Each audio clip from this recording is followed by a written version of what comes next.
नमस्कार, मैं हूं आपके साथ अंशु शर्मा। स्वागत है आपका विशेष कार्यक्रम दुश्मन के यार में। जी हां, आज हम इसी मसले पर बातचीत करेंगे। चीन की कम्युनिस्ट पार्टी की स्थापना को 100 साल पूरे हो चुके हैं। चीन इसका प्रचार करने के लिए पूरे देश में कार्यक्रम आयोजित कर रहा है। ऐसे में एक कार्यक्रम में भारत के कुछ नेता शामिल हुए, जिसके बाद एक बार फिर से सवाल उठ रहे हैं कि आखिर वामपंथियों की चीन से ये कैसी यारी है। भाजपा ने कार्यक्रम में शामिल होने वाले वामपंथी नेताओं पर निशाना साधा। बीजेपी का कहना है कि एक तरफ सीमा पर चीन के साथ विवाद चल रहा है, तो दूसरी तरफ कम्युनिस्ट नेता चीन के कार्यक्रम में शामिल हो रहे हैं। बीजेपी ने कहा कि ये लोग चीन और रूस के प्रति तो वफादार हैं, लेकिन भारत के प्रति ये वफादार नहीं है।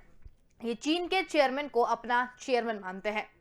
तो आज इस पूरी चर्चा में हम इसी पर बात करेंगे कि किस तरीके से यहाँ पर दुश्मन के यार बन रहे हैं। इसके साथ ही हम ग्राफिक्स के जरिए समझने की कोशिश करेंगे। चीन की कम्युनिस्ट सरकार के 100 साल पूरे हो रहे हैं। चीन के जश्न में भारत के राजनेता कुछ शामिल हुए हैं।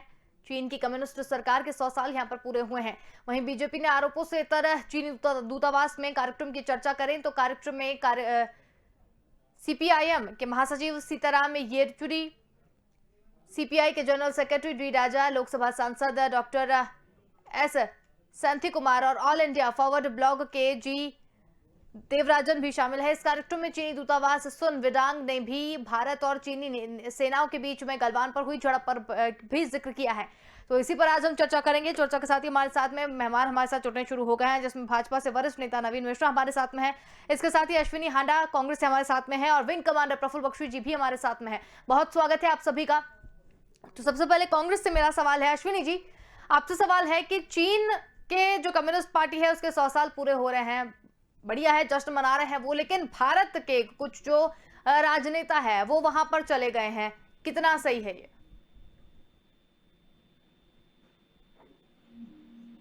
जनता पार्टी के प्रधानमंत्री अगर प्रोटोकॉल तोड़कर चीन के प्रधानमंत्री के साथ जुटा जुड़ते हैं तो इनको दिक्कत नहीं है।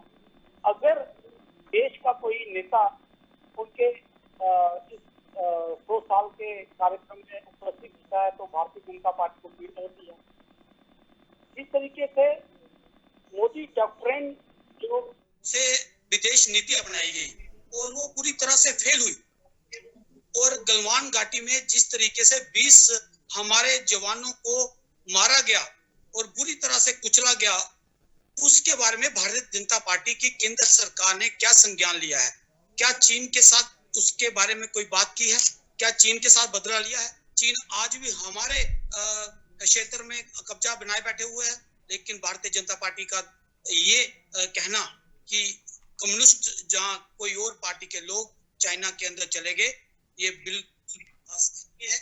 हमारा ये कहना है कि भारतीय जनता पार्टी के प्रधानमंत्री जब अपनी ही नीतियों में फेल होते हैं और अगर देश का कोई नेता वहां पे जाकर अपनी बात रखता है या उनसे मिलन करता है तो भारतीय जनता पार्टी उसका विरोध करती है। तो वो प्रधानमंत्री का क्यों विरोध नहीं करते हैं, जबकि प्रधानमंत्री की सारी नीतियां जो हैं फेल हुई हैं और प्रधानमंत्री जुगला जुगते रहे चाइना के साथ। चाइना ने हमारे साथ गलवान घाटी के अंदर जिस तरह से बर्ताव किया और हमारे लोगों को शहीद किया, आज भी चाइना हमारे क्षेत्र में आकर बैठा हुआ है। आज भी उन्होंने कब्जा जमाया हुआ है। 4 पे जो है वो उनका आज कब्जा है, लेकिन भारतीय जनता पार्टी उसके बारे में बात नहीं करेगी। ठीक है, भाजपा से भी पक्ष जान लेते हैं, उसके बाद मैं आपके पास फिर से वापस आऊंगी। नवीन मिश्रा जी, यहाँ पर भारतीय जनता पार्टी को भी साफ तौर पर घेरा जा रहा है कि प्रधानमंत्री जब जाते हैं तब तो इस तरीके की बातें नहीं होती, लेकिन जब दूसरे राजनेता चले जाते हैं तो उस तरीके की बातें उठने लगती हैं। सबसे बड़ी बात है, कांग्रेस के मित्र बोल रहे थे, मैं सुन रहा था जी। आजादी के बाद से कांग्रेस की जो नीति है ना, वो देश के वो विदेश नीति कभी भी कांग्रेस के स्पष्ट देश में नहीं रही है। आज आपको मालूम है, आपको याद होगा, ज्यादा दिन पहले की बात नहीं, मैं थोड़े दिन पहले की बात बताऊं। 2017 के 8 जुलाई को राहुल गांधी का वी चैट अकाउंट की एक पृष्ठ हुई थी चाइना के अकाउंट में। आपको शायद याद होगा कि उस समय सिक्किम के डोकलाम में चीन भारत सीमा विवाद चल रहा था और उसमें देश के एक सब पॉलिटिकल पार्टी और देश की एक ऑपोजिशन के राष्ट्रीय अध्यक्ष के द्वारा इस ढंग से राष्ट्रद्रोही कार्य करना निश्चित तौर पे कहीं ना कहीं भारतीय एकता और अखंडता को क्या मैसेज देता है, आप समझ सकते हैं। देखिए, चाइना से गांधी परिवार का जो प्रेम है वो प्रेम कहीं ना कहीं राष्ट्र के हित में अहित में ये देश अब जान चुकी है। चाइना से कहीं ना कहीं इनकी फाइनेंशियली एक लेन देन है, जिसकी पुष्टि बार बार हो रही है देश में। और गांधी परिवार इससे अछूता नहीं है। गांधी परिवार समझ के भी कांग्रेस के जो नेता है वो पदलोलुपता के शिकार होने के कारण इस चीज को बोल नहीं पा रहे हैं। देखिए, वामपंथी पार्टी, मैं अभी सुन रहा था आपकी, इससे पहले आप अंशुल जी बोल रहे थे कि 100 साल कम्युनिस्ट पार्टी का हुआ है। 100 साल की कम्युनिस्ट पार्टी का एक कार्यक्रम हुआ है। उस कार्यक्रम में जिस ढंग से भारत के सीताराम येचुरी, इनके सीपीआईएम के जनरल सेक्रेटरी हैं राजा साहब, जिस ढंग से इन लोगों ने बढ़ चढ़ कर हिस्सा लिया है, और उस हिस्सा में चीन के राजदूत के द्वारा डोकलाम में जो हमारी युद्ध की, जो हमारी एक भारत और चाइना का जो हमारा सैनिक विवाद था, उसके बारे में चर्चा करना, और वो भी हमारे भारतीय राजनेताओं के सामने, कहीं ना कहीं हमारी संवैधानिक जो सिस्टम है भारत का, जो हमारी आंतरिक सुरक्षा है, उस पर एक बहुत बड़ा हमला कह सकते हैं इसको आप। कम्युनिस्ट पार्टी और कांग्रेसी की नीति एक जैसा है। यही कारण है कि 150 साल का इतिहास वाली कांग्रेस आज देश के अंदर में अपोजिशन के लायक नहीं रही है। जिस राज्य में भी इनकी सरकार है, टूटती जा रही है। जहां भी इनकी स्थिति वो बर्बाद होती जा रही है। कम्युनिस्टों का अंशुल जी इतिहास रहा है कि जब चाइना के बीजिंग में बारिश होती है, तो ये कम्युनिस्ट दिल्ली में और कलकत्ता में छतरी लेकर के घूमते हैं। नहीं, शायद आप मेरा सवाल नहीं समझ पाए नवीन जी। मैंने आपसे पूछा था कि जिस तरीके से आरोप यहाँ पर लगाए गए हैं बीजेपी के ऊपर कि जब प्रधानमंत्री जी चीन चाइना से मिलते हैं, जब उनके साथ में बातचीत करते हैं, तो उस समय ये बातें नहीं उठती है, और अगर दूसरे किसी दल के नेता अगर वहां चले जाते हैं तो फिर इस तरीके की बातें उठती है। आपने चलिए नहीं कहा, लेकिन उस पर वापस अंशुल जी, प्रधानमंत्री जी ने कभी राष्ट्र विरोधी बात नहीं की चाइना के प्रधानमंत्री या राष्ट्रपति। ठीक है, लेकिन ठीक है, आपको उस समय ये बात बोलनी चाहिए थी। ठीक है अंशुल जी, भारत के प्रधानमंत्री ने आंतरिक सुरक्षा को ध्यान में रखते हुए जिस संख्या चाइना ने इन कांग्रेसियों के कारण, इन वामपंथियों के कारण आज पूरी दुनिया में एक कोरोना महामारी कितनी बड़ी चल रही है। आपने देखा होगा हिंदुस्तान के लाखों लोग इसमें मृत्यु हुई है। ठीक है नवीन मिश्रा जी, ठीक है, आपको उतना समय दिया क्या बोलने के नवीन मिश्रा जी। ठीक है नवीन मिश्रा जी, आपसे और भी सवालों पर आएंगे, लेकिन इस समय हमारे साथ विंग कमांडर प्रफुल्ल बख्शी भी जुड़े हुए हैं, जो कि रक्षा विशेषज्ञ भी हैं। विंग कमांडर सर, आपसे सवाल यही है कि ये तो चलिए पार्टियों की बात हो गई है, लेकिन इस तरीके की जो चीजें यहाँ पर हो रही हैं, चीन की कम्युनिस्ट पार्टी के 100 साल यहाँ पर पूरे हुए हैं, और भारत के राजदूतों का चाइना जाना और वहां पर उस पूरे जश्न में शामिल होना, ये क्या संदेश दे रहा है और इसके क्या मायने निकाले जाए? भैया, मैं फौजी हूँ, मुझसे फौज की बात करिए। आप जब सियासती बात कर रहे हैं तो मैं एक ही शब्द में कहूंगा, जब एक फौजी देखेगा कि हमारे ही देश के लोग उनके जश्न में गए हैं, सन 62 में ये बोला कि चीन कभी गलती कर ही नहीं सकता। ये कम्युनिस्ट पार्टी कैलकाटा में उन्होंने फौजियों पे हमला किया, हमारे आंखों के सामने किया। क्यों आप चीन से लड़े? और फिर अभी भी अगर वो गए हैं, मिले हैं अगर चीन से, तो क्या चीन को उन्होंने बोला कि तुमने गलवान में क्यों गलती करी? क्या उन्होंने चीन को बोला कि तुम्हें डोकलाम में ऐसा क्यों कर रहे थे? अगर उनकी मीटिंग में गए थे तो कुछ बात की, या उनके बच्चे के मुंडन में गए थे? अब किस में गए थे समझ नहीं आ रही। कम्युनिस्ट पार्टी का जश्न हो रहा है, आप जा रहे हो। देखिए, ऑफिशियल मीटिंग में प्राइम मिनिस्टर जा सकते हैं, पर क्या कहेंगे कि आप चीन भारत से बेटर है और चीन सही है, भारत गलत है? कभी बोलेंगे? कभी बेटा अपनी माँ के लिए बोलेगा ऐसा? ये मैं समझ नहीं सकता। मुझे अभी तक नहीं समझ आया कि हमारा दुश्मन कौन है। तो अब मेरे को सही ढंग से समझाइए कि कम्युनिस्ट पार्टी करती क्यों है ऐसा? उनको जाने की जरूरत ही क्या है? येचुरी साहब को किसने कहा वहां जाने को? क्या कम्युनिस्ट पार्टी इंडिया में नहीं रह सकती? ये चीन की कम्युनिस्ट पार्टी है। ये बड़ा कोजी अरेंजमेंट जो बना हुआ है, ये कोजी अरेंजमेंट खत्म करना पड़ेगा। ये अजीब बात है। अगर हमारे देश में हमारे दुश्मन, हमारे ही लोग देशवासी दुश्मन के साथ मिल रहे हैं, तो फौजी का क्या धर्म होगा करने का? आप गीता में श्री कृष्ण भगवान से पूछिए कि हमारे घर कंट्री में ऐसा होता है, हमें क्या करें? आपको जवाब मिल जाएगा महाभारत से। वो सीधा बोलेंगे इनका हलाक कर दो, वो दुश्मन है आपके देश का, सीधा बोलेंगे। मैं नहीं बोल रहा। क्वेश्चन ये है, मुझे समझ नहीं आया कि हमारे कम्युनिस्ट पार्टी गए क्यों? देखिए, कोई मीटिंग थी, ऑफिशियल मीटिंग थी, आर्मी कमांडर्स की मीटिंग थी, डिप्लोमेटिक मीटिंग थी, ठीक है, आप करिए। कोई ह्यूमैनिटेरियन ग्राउंड पर मीटिंग थी, वो भी करिए, उनको मदद करिए, ठीक है। और ये जाके उनका जश्न में करना, और कहना कि हमारी पार्टियां गलत है, हमारे फौजी कार्रवाई गलत है, आप ही का ठीक है, ये ठीक बात नहीं है। मुझे तो इस बात से सुन के रंज हो रहा है और अत्यंत दुख हो रहा है। बिल्कुल विंग कमांडर सर, बहुत ही अच्छी बात आपने यहाँ पर कही। अश्विनी हांडा जी, अब आपके पास फिर से आते हैं और आपसे सवाल यही है कि जिस तरीके से देश की बात आती है तो बात आती है तो कांग्रेस जो है वो काफी नारा यहाँ पर लगाती है कि हम देश के साथ है, काफी पुरानी पार्टी है, लेकिन जब देश के लोग यहाँ पर मारे गए, देश के फौजी मारे गए, देश के साथ इतना बुरा बर्ताव चीन यहाँ पर कर रहा है, तो फिर पार्टी में और उनके जश्न में जाने का क्या औचित्य बनता है?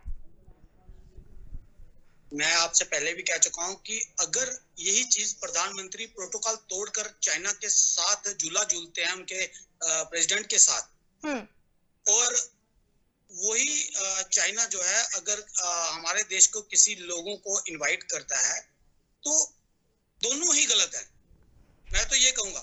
लेकिन इसके बावजूद गलवान घाटी में जिस तरीके से चाइना ने बर्ताव किया, और मेरा प्रश्न जनरल साहब से ये है कि जनरल साहब, आपने कभी देश के प्रधानमंत्री को ये पूछा कि हमारे 20 जवान शहीद किए चाइना ने PLA, लेकिन प्रधानमंत्री की तरफ से तो चाइना का नाम तक नहीं लिया गया।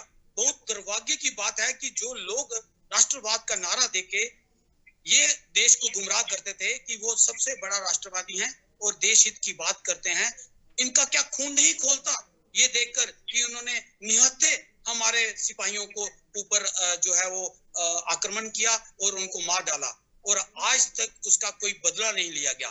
बड़े दुर्भाग्य से कहना पड़ता है कि हम एक ऐसी व्यवस्था में और ऐसे प्रधानमंत्री को हमने चुना जो सिर्फ बातें करते हैं और जमीनी स्तर पर उनके पास कोई भी नीति या किसी प्रकार का कोई स्ट्रेटजी नहीं है जिससे चाइना से हम जीत पाए। ठीक है विंग कमांडर सर, इनकी बात का जवाब देना चाहेंगे आप? देखिए ऐसा है, मैं सिंपल सी बात कर रहा हूँ। प्रधानमंत्री का प्रोटोकॉल में जब आप पहले किसी को बुलाते हैं, अभी कोई गलवान नहीं हुई थी, उस समय कुछ नहीं हुआ था, उस प्रोटोकॉल में अगर उनको ताजमहल दिखाया गया या उनको कोई गार्डन दिखाया गया, कोई बोट राइड की गई, झूले पे झुलाया गया, वो सब ठीक है। आपके घर में मेहमान की तरह आपने किसी को इन्वाइट किया तो ठीक है, पर उसको मेहमान की तरह रखिए। ये नहीं कि वो अब प्रधानमंत्री ने अपने देश की बुराई करनी शुरू कर दी और उसकी अच्छाई करनी शुरू कर दी, ये थोड़ी करा। ये और दूसरी बात है, जब गलवान घाटी की बात हुई थी, प्रधानमंत्री ने पूरा अपने मिनिस्ट्रीज को बोल दिया था, सारी डिफेंस मिनिस्ट्री, होम मिनिस्ट्री, सबने इस बात का खंडन किया था। अथॉरिटी प्राइम मिनिस्टर की थी, प्राइम मिनिस्टर हर जगह जाके लाउड स्पीकर में नहीं बोलते और अपना प्रवचन नहीं देते। प्रधानमंत्री को जहां देना था वो देंगे, और इस बात पे भी प्रधानमंत्री कुछ नहीं बोलेंगे। आप देख लीजिए, ये बात तो बाहर के हम लोग बोल रहे हैं जो देख रहे हैं इस बात को। अब मैं ये भी कहता हूं, आप जाके मिलिए, आप कम्युनिस्ट पार्टी को अगर उन्होंने इन्वाइट किया है गवर्नमेंट प्रोटोकॉल के अनुसार, गवर्नमेंट को इन्वाइट करिए। कम्युनिस्ट पार्टी को क्यों इन्वाइट किया? सबको इन्वाइट करना चाहिए था, और इन्वाइट करते तो वहां जाइए। अगर आप गए हैं तो अपने देश की बुराई तो मत करिए। हम ये कह रहे हैं, हम ये नहीं कह रहे मत जाइए, अगर इन्विटेशन आया है तो जाइए। पर अगर आप सोचते हैं कि जब लड़ाई हो रही है और देश का दुश्मन आपके सरहद पर खड़ा है और तब आप बात करने दीजिए, बात करने दीजिए। अभी मैं बात कर रहा हूं, मैं आपकी बात पर नहीं बोला। जब हमने जब डिसाइड कर लिया है कि हम जाएंगे तो वहां जाएंगे, पर एक बार लड़ाई हो रही है और उसके बाद इन्विटेशन आ रहा है तो सेलिब्रेशन में कोई नहीं जाएगा। सेलिब्रेशन में सब जाएंगे, फिर जब संधि हो जाएगी और फिर वार्तालाप होगी, पीस मीटिंग्स होंगी, फिर चलो बात शुरू हो जाएगी। मैं कहता हूं रिश्ते अच्छे भी हो सकते हैं, रिश्ते बुरे हैं तो अच्छे भी हो सकते हैं। मैं ये नहीं कह रहा कि हम ऐसी जगह पहुंच गए हैं कि हम चाइना को हेट करेंगे। कल चाइना के साथ, आजकल वही अमेरिका जो हम पे हमला करने आया था 372 शिप्स लेकर, वही आज हमारा दोस्त बन गया है। जो चाइना हिंदी चीनी भाई आपने चिपका के रखा था गले से, उसने आपका गला काट दिया। तो कौन कब बदलता है ये तो सियासती बातें देखते हैं, पर आपके देखते देखते आपका ही भाई जाके आपकी बुराई करे दुश्मन के खेमे में, वो दूसरी बात है। इस बात को मैं समझ नहीं सकता। ठीक है अश्विनी जी, कुछ कह रहे थे आप? मैं ये कह रहा था कि जनरल साहब से मेरा प्रश्न था कि क्या आपने प्रधानमंत्री के बारे में ये कहा कि प्रधानमंत्री जो है वो प्रोटोकॉल तोड़ सकते हैं, तो ये इनविटेशन उनकी तरफ से, इसका जवाब उसका जो है जवाब उन्होंने कम्युनिस्ट दे पार्टी दिया देगी। अश्विनी जी, आप बात को तूल दे रहे हैं। उनका जवाब वो दे चुके हैं कि उस समय जब संधि नहीं हुई थी, इस तरीके की चीजें नहीं हुई थी जब वो आए थे, और कोई मेहमान अगर घर पे आ रहा है तो उसका उस तरीके से स्वागत किया उन्होंने। अब सवाल यहाँ पर आपसे बड़ा ये उठ रहा है कि जिस तरीके से यहाँ पर बात हुई है, एक इन्विटेशन आया है, हमारे यहाँ जवान मारे गए हैं, हमारे यहाँ पर इतनी बातें यहाँ पर हो रही हैं, चीन की बुरी नजर भारत पर है, भारत लगातार बचने की कोशिश कर रहा है, उसके बाद में भी ये कम्युनिस्ट पार्टी के लोग वहां पर जा रहे हैं। आप इस विषय पर बात कीजिए ना। उसका समर्थन कर रहा हूँ। आज भी चीन ने हमारे क्षेत्र में कब्जा किया हुआ है। देश को गुमराह कर रहा है। मैं गवर्नर साहब के जजबा को सलाम करता हूँ कि एक जानी के रूप में उन्होंने देश की सेवा की, और जिस ढंग से राष्ट्रवाद की भाषा आपके चैनल से देश के सामने रख रहे हैं, निश्चित तौर पे जजबे को सलाम है। लेकिन आनंद जी जैसे लोग जो कांग्रेस का कार्यकर्ता है, देश के नीति के खिलाफ, देश के संविधान के खिलाफ है, ऐसे लोगों के ऊपर में राष्ट्रद्रोह का केस चलाना चाहिए भारत सरकार को। ये तमाम कांग्रेसी और वामपंथी जो है, ये भारत के संविधान के साथ खिलवाड़ कर रहे हैं, भारत के राष्ट्र के साथ खिलवाड़ कर रहे हैं। ये तमाम लोग देश के अंदर खालिस्तान जैसे जगह के एजेंट होकर बैठे हैं। चाइना से उनको पैसा मिलता है, कांग्रेस की पार्टी चाइना से ठीक है। राहुल गांधी ने चाइना से पैसा लेकर के भारत सरकार के विरोध में ट्वीट किया था। ये राजीव गांधी के वंशज राहुल गांधी के खून। आपका पास आज देश को बताने के लिए कुछ नहीं है। आप पूरी तरह से गिर चुके हैं, आप पूरी तरह से फेल हो चुके हैं। ना तो आप चाइना के साथ बदला ले पा रहे हो, ना ही आप पाकिस्तान के ड्रोन को रोक पा रहे हो। अश्विनी आपके आदा पास जी, ड्रोन रोकने के लिए आपके पास कोई नीति नहीं है। आज भी 3 ड्रोन जो है सांबा सेक्टर में देखे गए हैं, और भारतीय जनता पार्टी सिर्फ टीवी चैनलों पे आके देश राष्ट्रवाद की व्याख्या करती है। ये बहुत ही निंदनीय है और इसको बर्दाश्त नहीं किया हमारे जाएगा। साथ में आप विंग चाइना से कमांडर बदला बैठे ले, हुए हैं सर, इस बात का कांग्रेस जवाब हम से- उनसे ले लेंगे कि क्या करें क्या नहीं। आप सिर्फ ये बताइए, मैं आपसे बार बार एक ही सवाल पूछ रही हूँ कि किस तरीके से कार्यक्रम में शामिल होना जायज है। आप इस बारे में बताइए, क्या किया क्या नहीं किया, वो भी हम आगे चर्चा कर लेंगे इस विषय पर। जो आप कार्यक्रम इसी शामिल देश में हुआ, रह रहे हैं, इसी और देश का इसका रह रहे हैं, जवाब- इसी देश में बात कर रहे हैं, और उसके बाद में आप उनके जश्न में शामिल हो रहे हैं, जो देखिए, लोग हमारे यहाँ पर हमारी हमला पार्टी कर से रहे ना हैं। कोई गया है, हमारी पार्टी से ना कोई गया है और ना ही किसी ने बात की है। चाइना ने इनवाइट किया है, और जो गए हैं उनसे आप इसका प्रश्न का उत्तर ले सकती हैं। मैं तो ये जानना चाहता हूँ, तो आप समर्थन तो इसी तरीके से कर रहे हैं ना, देश के राष्ट्रवाद समर्थन तो आप दूसरे लोगों से इसी तरीके से कर रहे हैं कि वो गए हैं तो गलत नहीं है। देखिए, हमारा समर्थन देश आनंद जी, में कौन सी जो राष्ट्रद्रोही की हत्याएं बात हुई हैं कर रहे हमारे हैं? सैनिकों की, ये देश उसके सबका ऊपर है। भारतीय जनता आप भारत पार्टी के केंद्र नागरिक के रूप सरकार में ने क्या चाइना के संज्ञान एजेंट के लिया है, रूप में क्या बात कर उसका रहे हैं बदला चैनल पे लिया, बैठ हम के। ये जानना चाहते हैं। हमारा आप कोई भारत के नागरिक के चाइना के एजेंट के रूप में बात कर रहे हैं। चलिए ठीक है अश्विनी जी एक मिनट आपको रोकना चाहेंगे, नवीन जी आपको भी रोकना चाहेंगे। विंग कमांडर सर कुछ कहना चाह रहे हैं इस पूरी वार्तालाप को सुनकर। जी सर। कि मैं बात समझ गया हूँ क्या कहना चाहते हैं। मैं इनको पीछे ले जाता हूँ। जब 1962 में चाइना ने हमला किया था, तो फिर हमारे को चाइना के सपोर्ट करने की क्या जरूरत थी, और जिन जिन पार्टीज ने सपोर्ट किया था और हमारे फौजियों पे कलकत्ता पे हमला किया था, क्या कोई एक्शन लिया गया है? आगे 1967 में जो पार्टी जिसकी रूलिंग गवर्नमेंट थी, उन्होंने जनरल भगत सिंह राठौर को कहा था नाथुला खाली कर दो। हमारे 50 से सोल्जर और मेजर मारे गए थे। मेजर जनरल राठौर ने नाथुला खाली करने से मना कर दिया, पेपर फाड़ के फेंक दिया और अपनी तोपे चाइनीज पे खोल दी, नाथुला को बचा लिया, 500 चाइनीज मारे। आपने उस गवर्नमेंट से पूछा कि तुमने ऐसा क्यों कहा? आगे चलिए, समदरंग चौक में जनरल सुंदर जी को कहा गया कि तुम समदरंग चौक खाली कर दो, क्योंकि चाइनीज चले आए हैं, बड़े प्यारे चाइनीज चले आए हैं। तो उसने एक पूरी ब्रिगेड बाई एयर लेके आया और चाइनीज को खदेड़ दिया। यहां तक कि उस समय की गवर्नमेंट ने उनके मेडल्स देना अस्वीकार किया, उनको भत्ता देना अस्वीकार कर दिया और जनरल सुंदर जी को वहां से निकाल दिया। कि क्या आपने अभी पूछा किसी से, उस गवर्नमेंट से, कि क्यों किया? उसके बाद उसी गवर्नमेंट ने कहा सियाचिन खाली कर दो, चाहे वह पाकिस्तान को दे दो। फौजी ने मना कर दिया, फौजी ने गवर्नमेंट को मना कर दिया। मैं दोबारा कह रहा हूं, गवर्नमेंट को मना कर दिया। किसी की हिम्मत नहीं है उनको कहने की। हमने क्यों नहीं अभी तक गवर्नमेंट से पूछा? किससे पूछा उनसे? हर एक लड़ाई के बाद फौजियों की भत्ता कम किया गया है, पेंशन कम की गई है, पे कम की गई है, अभी तक किसी ने क्यों नहीं सवाल किया? अब बताइए। और जब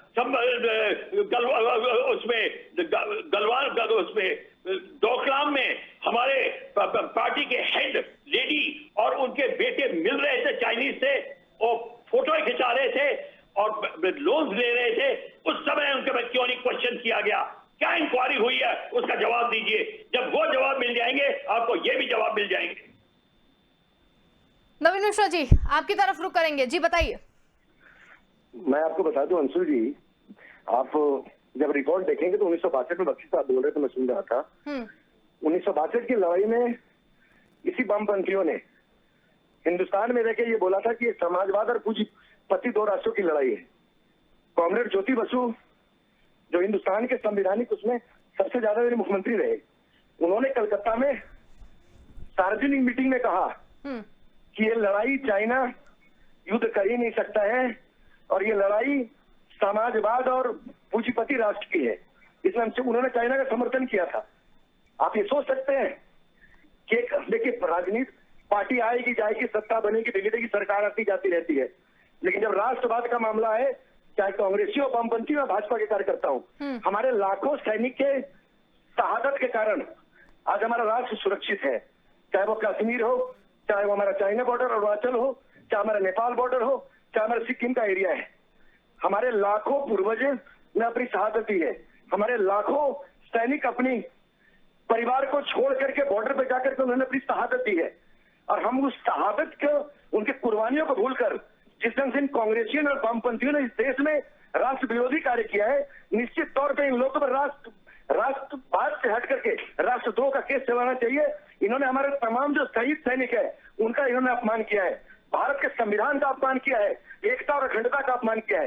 कांग्रेस पार्टी चाइना के पैसे से चलती है, कांग्रेस के लीडर चाइना के एजेंट के रूप में भारत में काम कर रहे हैं। राहुल गांधी ने साबित कर दिया था 2017 के अंदर में 8 जुलाई का वो टूट देखिए तो चाइना दूतावास में राहुल गांधी ने किया था, प्रोग्राम उस समय चल रहा था।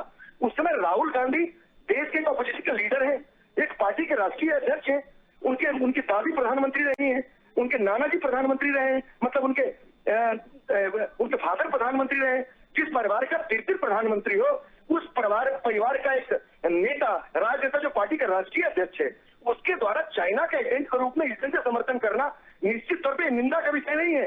ये राष्ट्रद्रोह का उनके ऊपर मुकदमा चलनी चाहिए। और अभी हद हो गई जब वामपंथियों का इतिहास ही इस ढंग का रहा है।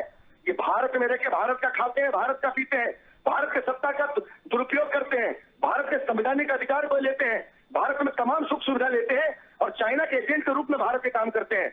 हम तो आपके चैनल के माध्यम से भारत सरकार से अनुरोध कर रहे हैं कि मैं भारतीय जनता पार्टी का कार्यकर्ता हूं, भारत सरकार अविलंब इन तमाम, चाहे सीताराम येचुरी हो, डी राजा हो या संतुलन के सांसद जिन लोगों ने भाग लिया है, उन तमाम लोगों के ऊपर राष्ट्रद्रोह का मामला चलाना चाहिए।